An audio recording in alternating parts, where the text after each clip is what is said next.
tiptoes, and I know.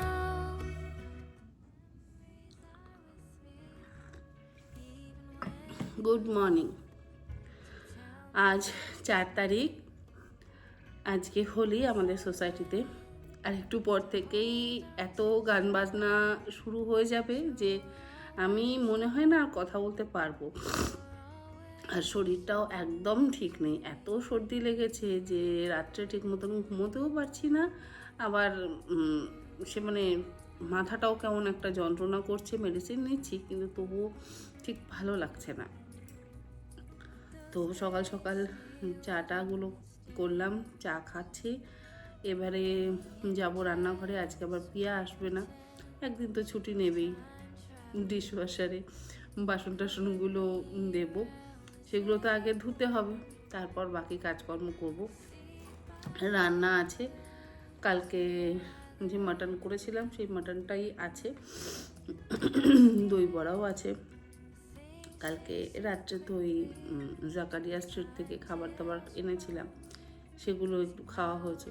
খুব যে একটা ভালো ছিল তা নয়, আমার জানি না খুব একটা পছন্দ হয়নি। হ্যাঁ, শিরমালটা ভালো, ওটাই আমার একটা পছন্দের।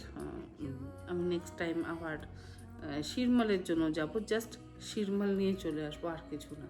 আর খাবার দাবার খুব একটা আমার ভালো লাগেনি।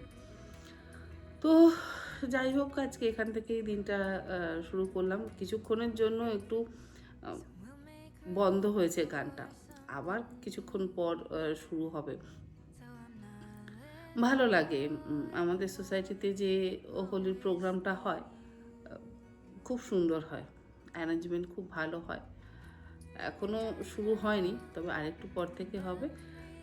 দেখতে খুব ভালো লাগে। এর আগে আমি একবার লাস্ট ইয়ার আমি হোলির ভিডিও করেছিলাম, সত্যি ভীষণ ভালো লাগে। আপনারা জানি না দেখেছিলেন কি না, হয়তো যারা রেগুলার আমার ভিউয়ার তারা দেখেছিলেন। যাই হোক, গলাটায় যেমন ব্যথা তেমন নাকের মধ্যে মানে একটা অস্বস্তি হচ্ছে, মাথায় অস্বস্তি হচ্ছে। আর সব থেকে বড়ো কথা, চোখ দুটো যেন আমি খুলতে পারছি না। মনে হচ্ছে চোখ বন্ধ করে যদি শুয়ে থাকতে পারি তাহলে সব থেকে ভালো, কিন্তু চোখ বন্ধ করে শুয়ে থাকার মতন পারি না। চোখ বন্ধ করলেই মনে হয় ওরে বাবা ওখানে অত কাজ পড়ে রয়েছে, কাজটা তো হবে না, তাই চোখ বন্ধ করে শুয়ে থাকা যাবে না।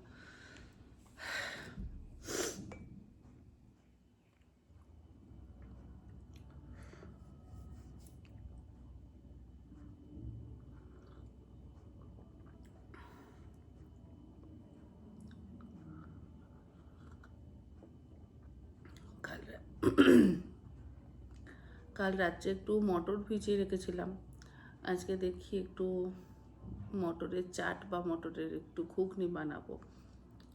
মটরগুলো অনেক দিন ধরেই পড়েছিল, কালকে জল ঢেলে ভিজিয়ে রাখলাম। সামনে ছিল বলে আরও ভেজানোটা হলো। যদি ভেতরে ঢুকে থাকে না তাহলে আবার এগুলো ভেজানো ঠিক মতন হয় না। দই বড়া কালকে বড়া টড়াগুলো ভেজে জলের মধ্যে ডুবিয়েই রেখে দিয়েছি। আর আমার যে দই দিয়ে আলাদা করে দই বড়াটা বানাবো সে আর হয়নি, বাড়িতে কেউ খায়ও নি, আমারও আর বানানোর কোনো ইন্টারেস্টও ছিল না।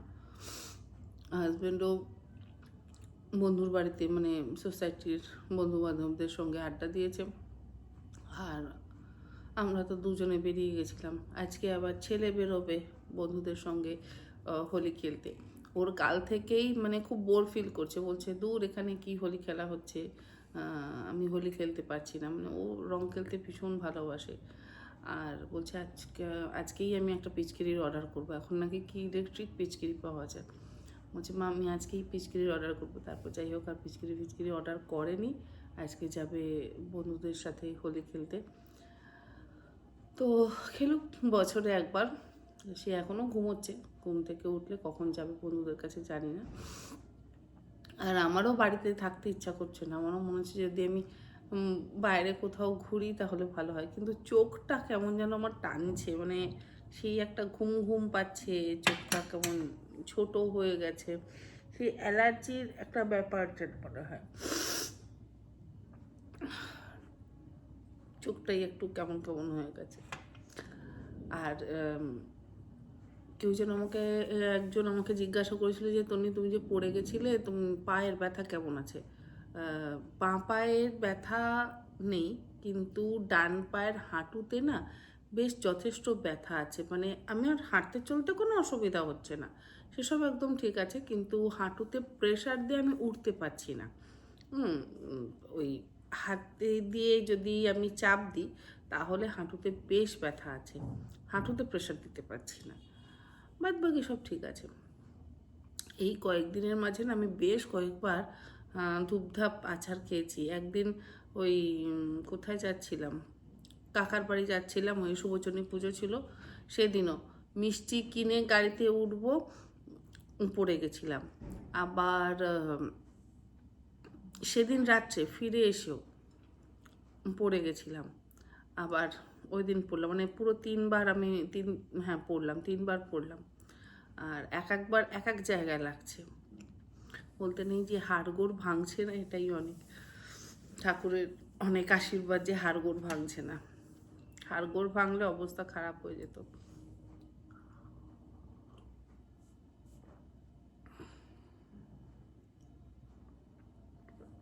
আমাদের এখানে আজকে এই হোলির দিনও না নিচে স্ন্যাক্সের আয়োজন থাকে, দুপুরের খাওয়া দাওয়ার আয়োজন থাকে, যদিও আলাদা করে পেমেন্ট করতে হয়, কিন্তু স্ন্যাক্স তো ওই তেলে ভাজা জিনিস টিনিস আমার খুব একটা খেতে ইচ্ছা করে না, তাই জন্য আর আমরা কেউ ওই কুপন নিই না, বাড়িতে যা রান্নাবান্না করি সেগুলোই খাই। কোনো বাড়ি আমি হোলিতে নিচে খাওয়া দাওয়া করি না। ওই স্ন্যাক্স মানে সকালবেলা উঠে অত ভাজাভুজি খেতে ইচ্ছা করে না। আমি তো বসে চাটা খাচ্ছি, কিন্তু এনার চা খাওয়া হয়ে গেছে। আর ইনি একজন আছেন যিনি বাজারের রাস্তা কিন্তু চেনেন না, যে বাজারের রাস্তাটা কোন দিকে, বাজার যে যেতে হয়, বাজার করে এনে বাড়িতে যে খাওয়া দাওয়া করতে হয় তা কিন্তু উনি জানেন না। উনি জানেন বাড়িতে রান্না বান্না এমনি হয়ে যাবে, বাজার না করলেও রান্না বান্না ঠিক হয়ে যাবে। তাই বাজারের রাস্তাটা কোন দিকে সে জানে না। ওই বাড়িতে থাকাকালীন, মানে মল রোডের বাড়িতে যখন ছিলাম, বাড়ি থেকে নেমে নিচেই আর কি বাজার, আমার ঘর থেকেই দেখা যেত বাজার, সেখানেও সে কোনো দিন বাজারে যায়নি। আর এখানে তো একটু দূরে, এখানে বাজারে তো অসম্ভব, বাজারটা ঠিক একদম পোষায় না, পছন্দ হয় না। বাজারের আবার অনেক রকম গল্প আছে। তখন আমরা থাকতাম লখনৌতে, তো ওকে বলা হচ্ছে, লখনৌর আগে বলি বাজরনিতে থাকতাম, ওকে 1100 টাকা, আজও মনে আছে, মানে সারা জীবন মনে থাকবে। তখন 1100 টাকা, মানে 2005 সালের ওই সেপ্টেম্বর অক্টোবর, হ্যাঁ 2005 সালের নভেম্বরে তো আমি লখনৌ যাই, তো 5 সালের ওই সেপ্টেম্বর অক্টোবর, সেই সময় ওকে 1100 টাকা দেওয়া হয়েছে। 1100 টাকা দিয়ে ওকে বলা হয়েছে যে একটা কমপ্লেন আনতে আর তার সাথে কিছু সবজি বাজার করতে। আর আমি যে দিদির বাড়িতে থাকতাম সেই দিদি আমাকে ওকে বলেছিল যে সুমিত, তাহলে একটু এনো র্যান্টাক বা চিনটা কেন, দিদিদের যদিও ওষুধের দোকান, কিন্তু দাদা যে দিত না অ্যান্টাসিড, তো বলেছিল যে একটু এনে দিও। ঠিক আছে, সে বাজার করে এলো 1100 টাকা নিয়ে। কি আনলো? একটা কমপ্ল্যানের ডাব্বা আর 4টে অ্যান্টাসিড আর 2টো কাঁচকলা, একটা না 2টো ঝিঙে আর একটু পটল, ব্যাস এই। আমি বললাম যে 1100 টাকায় এই বাজার? হ্যাঁ, তো 1100 টাকায় আর কত বাজার হবে তখনকার দিনে, 2005 সালে 1100 টাকার মূল্য যথেষ্ট। হ্যাঁ, 1100 টাকা আর কত বাজার হবে, তো 1100 টাকা তো এর থেকে বেশি বাজার হয় না। আমি তখন বললাম তুমি হিসেব করো তো কত হয়েছে কি হয়েছে। তখন হিসেব করছে, হিসেব করে তার তো মাথা ঘুরে গেছে, মানে সে বাজারে গিয়ে কন্টিনিউয়াস ফোন নিয়েই ব্যস্ত ছিল, তার অফিসের সবসময় ফোন নিয়ে সে ব্যস্ত থাকে, ফোন নিয়েই সে ব্যস্ত ছিল। আর যার দোকান থেকে বাজার করেছে সে তার নিজের ইচ্ছে মতন 2-4টে সবজি টবজি ধরে দিয়ে দিয়েছে, আর পয়সাও বেশি নিয়ে নিয়েছে। সে তাকে ব্যাগ ধরে দিয়েছে, সে ব্যাগ ধরে নিয়ে চলে এসেছে। বাড়িতে এসে তখন যখন হিসেবটা হচ্ছে তখন আবার গেছে বাজারে, বাজারে গিয়ে আবার সেই লোকটাকে বলাতে সে আবার তার মতন করে দিয়েছে। এই হচ্ছে তার একটা বাজারের গল্প।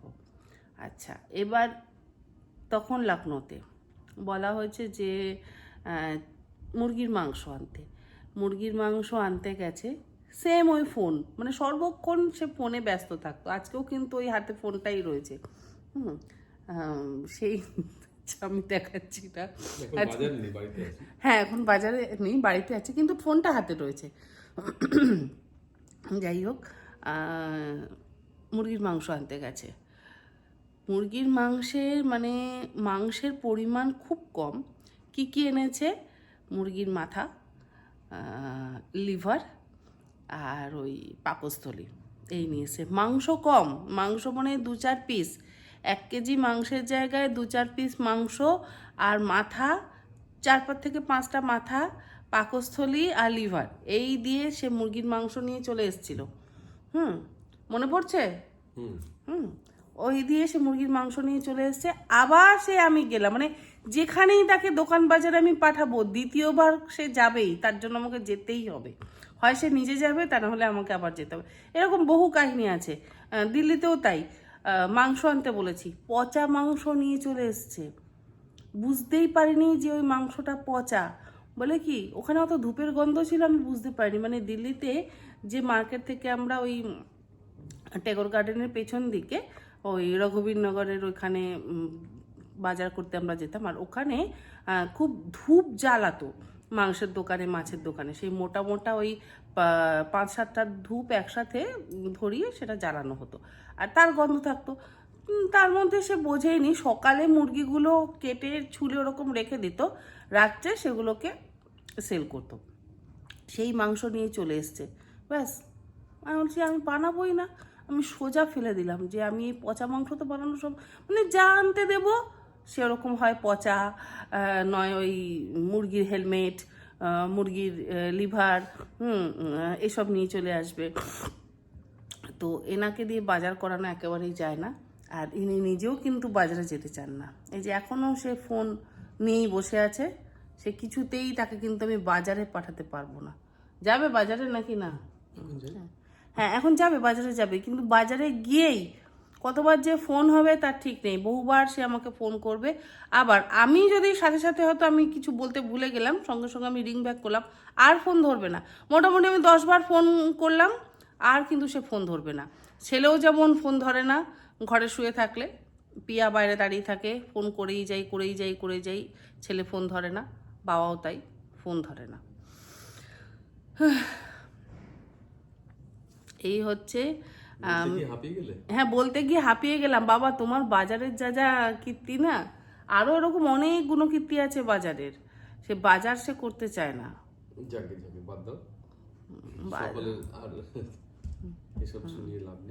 এসব শুনিয়ে লাভ নেই। এরকম বাজারের অনেক গল্প আছে, কিন্তু একদম বাজার করতে পারে না, একদম না। দোকানও করতে, কোনো কিছু করতে পারে, দোকানে গেলেও 14 বার আমাকে ফোন করবে। তখন আমার মনে হয়, ভাই আমি কেন এনাকে পাঠালাম বাজার দোকান করতে? ততক্ষণে আমি নিজে গিয়ে নিয়ে চলে আসবো। শুধু টুক করে যদি একটা কিছু বলি, একটু পনির নিয়ে আসো, একটু কিছু ছানা নিয়ে এসো, বা একটু অন্য কিছু নিয়ে এসো, খোয়া টোয়া নিয়ে এসো, তাহলে সেটুকু এনে দেবে। ব্যাস, এর বাইরে আর কিছু আনবে না।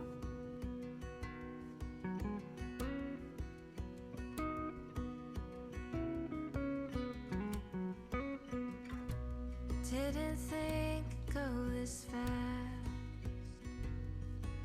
Goodbye to this house we thought would always last. And this is where Dad's garden grows. Summer haze, my reading place, and late night tiptoes. And I know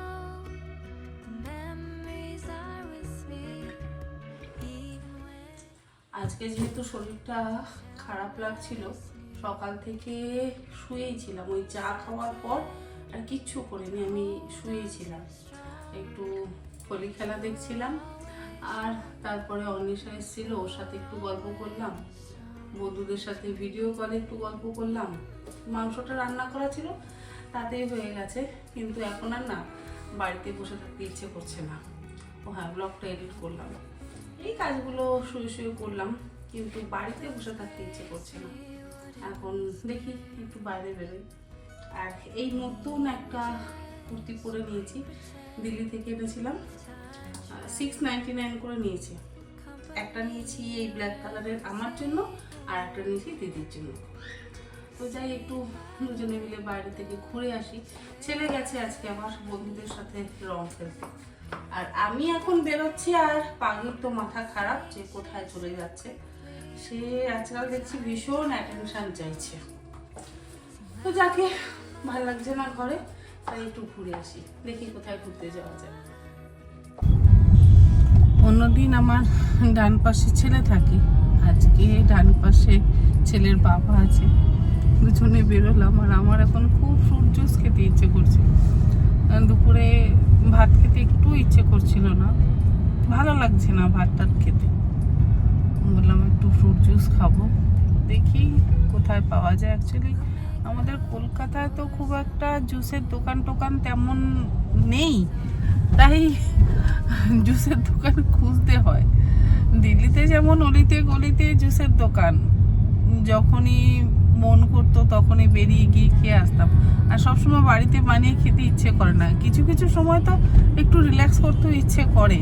আর শরীর খারাপ হলে আবার বানাও করো, ঝামেলা আবার শুধু বানানো তো নয়, তারপরে সেই জিনিসপত্রগুলো ধুয়ে পরিষ্কার করে রাখো।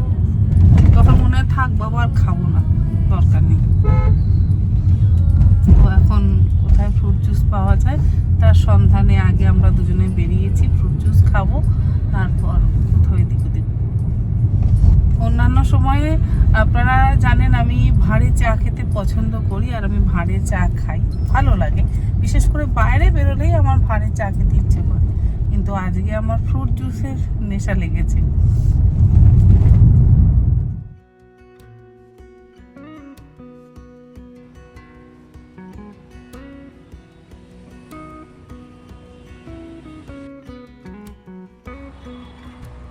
Didn't think it'd go this fast. Goodbye to this house we thought would always last. And this is where Dad's garden grows. Summer haze, my reading place, and late night tiptoes. And I know. এদিক ওদিকে একটু ঘোরাঘুরির পর গেলাম আমরা মানি স্কোয়ারে। মানি স্কোয়ারে দু একটা জিনিসপত্র নেওয়ার ছিল, সেগুলো নিয়ে বসলাম একটু ফুড কোর্টে। কফি আর চিজ গার্লিক ব্রেড নেওয়া হয়েছে। তারপর সেগুলো খেয়ে আবার আমরা রওনা দিলাম ফ্যাব ইন্ডিয়ার উদ্দেশ্যে। ফ্যাব ইন্ডিয়া থেকে আমি গ্রিন টিগুলো কিনি মাঝে মধ্যে গ্রিন টি খাওয়ার জন্য। তো আজকে আর অন্য কোনো কিছু কিনিনি, শুধু দুটো গ্রিন টির ডাব্বা নিয়েই চলে এসেছি। তারপর সেখান থেকে আবার গেলাম Axis mall. Just play pretend, time traveling, company around the table, seat by the windows where I learned piano, and I'm scared of things. অনেক দিন কোনো বেডশিট বা বেড কভার কেনা হয়নি, তাই বেডশিট বা বেড কভার দেখতে দাঁড়িয়ে পড়লাম। আর দেখতে দেখতেই একটা দুটো পছন্দও হয়ে গেল, তবে দুটো নিইনি, একটাই নিয়েছি রিজনেবল প্রাইসের মধ্যে। পয়লা বৈশাখের আগে আবার দুটো কিনবো। এই টুকটাক ঘোরাঘুরি আর কেনাকাটা সেরে তারপরে বাড়ি ফিরলাম। আর আজকের ব্লগটাও এখানে শেষ করছি। ব্লগটা আপনাদের কেমন লাগলো অবশ্যই জানাবেন। আপনারা সকলে ভালো থাকবেন, সুস্থ থাকবেন। ধন্যবাদ। আর হ্যাঁ, আগামীকালও চেষ্টা করব আপনার সাথে নতুন কোনো একটি ব্লগ শেয়ার করতে। Good night. And I know